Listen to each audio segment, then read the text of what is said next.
Okay. Because as I know it, manganese is usually something that infiltrates after the rocks are formed. I think it does. Yeah. But how in these agates, where there's no visible entrance points, like hold that stone up, there's no visible entrance point for that water or that manganese crystal to have permeated that. Which would lead you to think they formed at the same time. That's right. It dropped in there as it was being formed. Maybe it dropped. I don't know.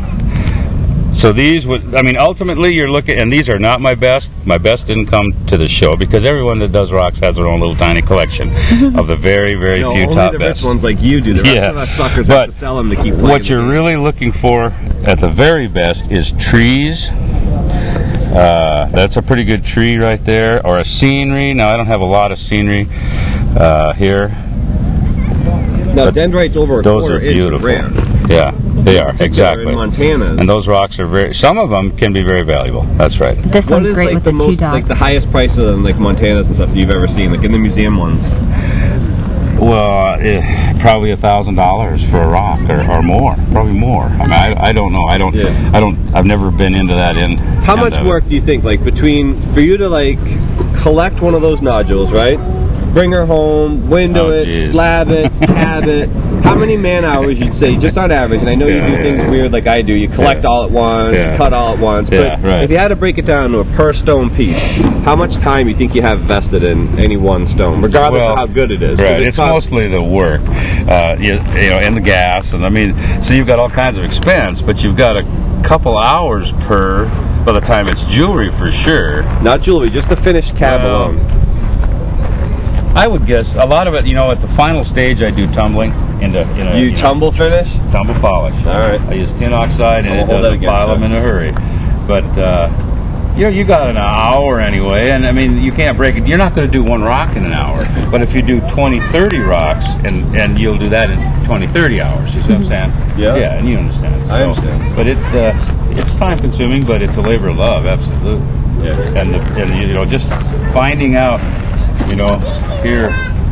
Oh, and just so people know, check out some of these designs. These silver pieces are all his own work. Not only does he collect the agates, but he does his own smithing at the moment. See, now you'll have orange bands a lot and black dots. To have red dots is a rare thing, and that's what makes this piece special. Oh, those are There's actually, you know, you don't see that many little red dots in agate for some reason. I don't know why. It flows in, and it'll be ribbon looking, you know.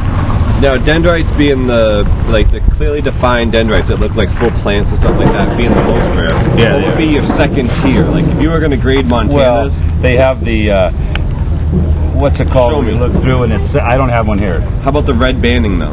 Oh. The classic, nice red banding with black lines. Oh, yeah, red color, orange color with black spots almost no matter how large or small. Just turns me on big time. It's like a beautiful thing. Well, I've got some in here, I know, yeah. Or in the back, whatever. And I like the classic, just clear with the black dots in it. That's the classic Montana, really. And this one's very scenic. Looks like one of those rocks we came across on the way out here. Yeah, like a stacked rock out in the desert. Yeah, you could have seen them on the way out. Now, what I love sometimes is the minuteness of the, you know, look at that one. Tiny little rock. It's like an Asian painting, doesn't it? But look what's going on with it. It's incredible, the colors and the stuff you can get. Oh, check out this one here with the double lining. Now, this is a good example of like what you may not consider, you know, a particularly high energy agate, but due to the cut and the very, you know, modern art of it, it's beautiful. And I do take time. I lose some cabs because I like to get the better cuts, you know. And oftentimes you're working around cracks, you know. So you got to mess with that. That's what they're not seeing too. Like all that rough, even though that was high grade. None of these stones have cracks in them. Yeah, right. No, but that's a lot of work. Look at the flame coming up out of that one. Yeah, it's nice. I mean, just to get a cab that size, right? To give people an idea. Yeah. Show me a piece of rough that'd be about that size before cutting, because we lose about what, 3/4 of rough. Yeah, due to cracks. So like a stone that size, we're looking at using the minimum. Yep. The beauty of this particular one is a piece of rough like this. This is something like that. If it didn't have, I mean, you'll be. But like you said, this out of there. Fractures. Look. Yeah, there's a fracture to it. Yeah. So you're gonna, by the time you're done, you're only gonna get small sections of stone. Right. And you will find dandies that don't. But yeah, most of them. And that's why I'm back to the cow pies. That's why I get excited with cow pies, because they tend to be excited by cow pies. Not very fractured. Absolutely. We're not talking chocolate.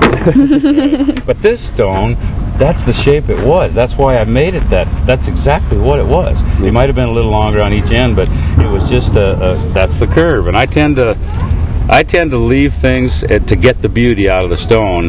You know, my dad said there's a word for it. It's called finding the Newman, and it's the natural pattern in art in random objects. Yeah.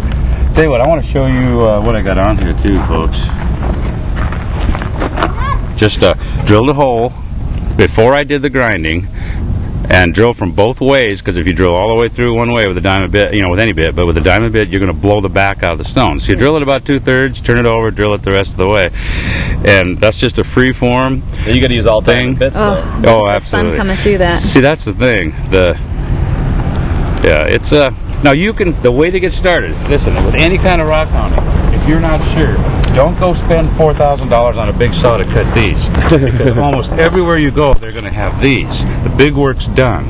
You can buy a little 6-inch trim saw and a couple grinding wheels and a tumbler, and you're in business. Now, this is something to explain to people too. Now, for example, you have $10 a pound for the rough, $5 a piece for the slabs. Yeah. Now, these are $5 even though they're less, because how long does it take to cut and your blades? Yeah, all kinds of stuff. How long does it take to cut a slab? About 1 inch per minute, right? Right, exactly. Or not even that on this stuff. Depends so how many inches is this? A 5.5, yeah. 5.5. So how long to make one slice? Not including loading it into the saw and getting it all right. But just the cut. I like to feed it slow as hard as this rock is. So I actually bought a different mower that slows the blade down because it's easier on the blade. Yeah. But I would say 15, 20 minutes. So what I'm doing, and it's got 40 minutes to cut the slab on each side. Yeah, you cut one, and then you got to cut the other face. Yeah. And that's just the slab. So that explains to people too why slabs will be a little bit more than rough. Plus but you know what you're getting. That's the key right there. So what I do, I go, if I'm seeing a new rock, I'm going to buy a couple of nice slabs. I know what I got. But there's that part of me that always wants to take a chance, so I'll buy one of these. Well, because the other thing is, the fact of the matter is this too. You know, because you said it earlier, when you're slabbing your own rough, now you come across one that looks like a pine tree reflecting off of a lake. Right, You ain't going to put that slab out here for $5, so that's the one drawback too sometimes on slabs. You're going to miss that lottery ticket, that 1 in a million that you'd only find in something like this that's never been seen before. It's like finding that lottery ticket on the ground that somebody left. That's it. So I haven't done yet, but that would be good. And like he's saying, it is a good idea. Buy a little of both. That way you get some consistency. And you talk about a fish tank. I mean, it doesn't have to be Montana agate. Get yourself. You can take a hammer to what's left at the end or whatever. Yeah, check out the tumblestones.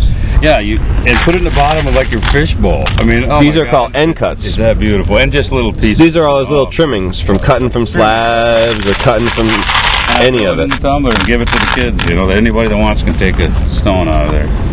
Now, see, that's nice. That's the good part of us. Mike, thank you for your interview on Montana Moss. Thank you very much. Yeah, give them your full name so they know too, because you're going to be our reference of source. Well, I got a picture of his card too. Oh, okay. Oh, okay. Good. Well, that tells you what you gotta know. I did. have a website. My wife is very good on the computer, and like I say, I'm a concrete contractor. I sold my business about a year and a half ago, and this is something we've done well, so we don't have to feed ourselves, but we still need to stay working. And anyway, I'm from Lewistown, Montana, right in the middle of the state. I have to drive to get to the Yellowstone, but it's worth it. And I take my dog, who's laying in there all the time. Oh, did you get the dog? I saw the food out here. I was wondering if that was your breakfast over here, or that was the dog. No, you might not even get a picture. What's the pup's name? Oh, my truck. My God, I live in it. That's all right. That's a hard-working dog. I was concerned. When I saw your sister, I didn't even know that was you. Not a